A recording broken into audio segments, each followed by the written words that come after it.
By the winter of 1944, the nights had grown darker than anyone remembered.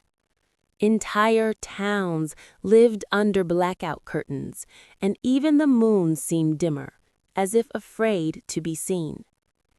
In one such town lived Clara Bennett, a librarian who refused to let the world's silence swallow her spirit. Every evening, she climbed to the rooftop of the ruined library and lit a single candle inside a glass lantern. "For the lost," she would say softly, "so they can find their way home." Her lantern became a quiet legend. People whispered that it was a star the war hadn't managed to extinguish. One foggy night, while Clara was adjusting the wick, she heard footsteps, slow, heavy, uneven. She turned and saw a soldier leaning against the rooftop door. His uniform was torn, boots muddied, and one sleeve was stained with dried blood.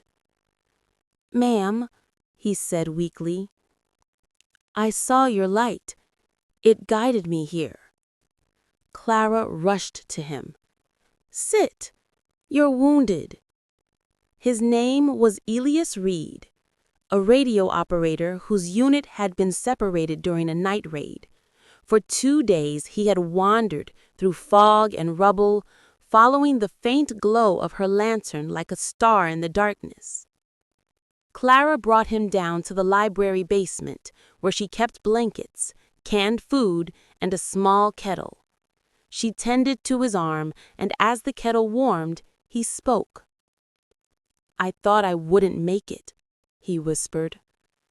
"But that light, it felt like someone refusing to give up on us." Clara smiled softly. "I light it for hope, for anyone who needs it." She hesitated, then added, "For myself, too." Elias stayed for 3 days while the fog lifted enough for him to rejoin his unit.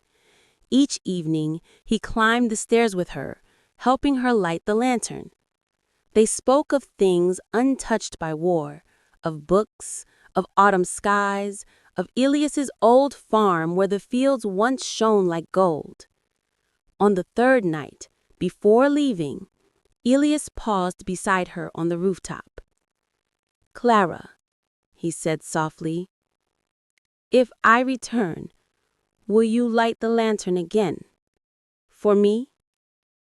Her heart tightened. "I would light 100. He touched the lantern's glass gently. "Then I'll find my way back." Months passed. The war grew harsher. Some nights, Clara lit the lantern with shaking hands, afraid the world had swallowed him like so many others. She prayed the fog would carry her light far enough. Then one quiet dawn, as she stepped onto the rooftop, she froze. The lantern was already lit. She turned, and there he stood. Elias, alive! Thinner, scarred, but smiling with the warmth of a sunrise breaking through storm clouds.